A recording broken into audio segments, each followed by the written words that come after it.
పహల్గాం ఉగ్రదాడికి పాల్పడిన ఆదిల్ హుసేన్ థోకర్ ఉదంతంతో పాకిస్తాన్ కుయుక్తులు మరోసారి బయటపడ్డాయి. జమ్మూ కశ్మీర్లో అలజడులు సృష్టించేందుకు పాకిస్తాన్ నిరంతరం కొత్త కుయుక్తులు పన్నుతూనే ఉంది. ఈ మేరకు నియంత్రణ రేఖ వెంట ఉగ్రవాదుల్ని భారత్లోకి పంపించే పాక్ కొన్నేళ్లుగా రూటు మార్చిందని నిఘా వర్గాలు వెల్లడించాయి. ఆన్లైన్ వేదికగా కశ్మీర్ యువతను ఆకర్షించి తమ భావజాలం వైపు మొగ్గు చూపిన వారికి సరైన పత్రాలతో వీసాలిచ్చి అక్కడి వారికి పాక్ ఉగ్రవాద శిక్షణ ఇస్తున్నట్లు నిఘా వర్గాలు వెల్లడించాయి. తర్వాత వారితో భారత్లో దాడులకు పాల్పడుతున్నట్లు పేర్కొన్నాయి.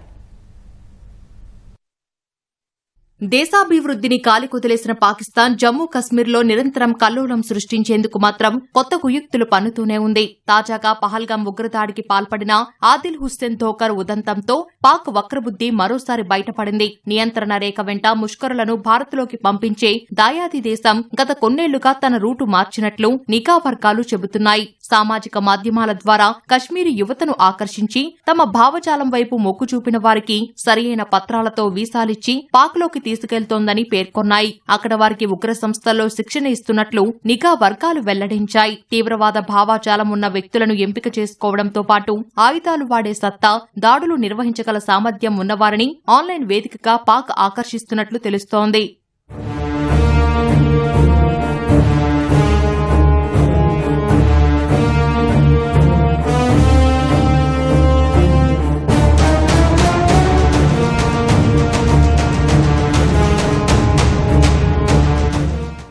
గత కొన్నేళ్లలో ఇలా 300 మందికి పైగా కశ్మీరీ యువత అధికారిక ప్రయాణ పత్రాలతో పాకిస్తాన్కు వెళ్లినట్లు పలు జాతీయ మీడియా కథనాలు వెల్లడించాయి. వీరిలో పలువురు నిషేధిత ఉగ్రవాద శిబిరాల్లో శిక్షణ పొందుతున్నట్లు తెలుస్తోంది. తర్వాత ఉగ్ర సంస్థల్లో చేరి వీరంతా సరిహద్దు ద్వారా అక్రమంగా చొరబాట్లకు పాల్పడతారని పేర్కొన్నాయి. అనంతరం జమ్మూ కశ్మీర్లోని పౌరులు భద్రతా దళాలపై ఉగ్రదాడులు చేస్తారని చెప్పాయి. ప్రస్తుతం ఇలా శిక్షణ పొందిన 9 మంది క్రియాశీలకంగా ఉగ్ర కార్యకలాపాలు సాగిస్తున్నట్లు నిఘా వర్గాలు అనుమానం వ్యక్తం చేస్తున్నాయి. వారిలో కొందరు పాకిస్తాన్ నుంచి కార్యకలాపాలు నిర్వహిస్తుండగా మరికొందరు కశ్మీర్లో ఉగ్ర కార్యకలాపాలకు సహకారం అందిస్తున్నట్లు భావిస్తున్నారు.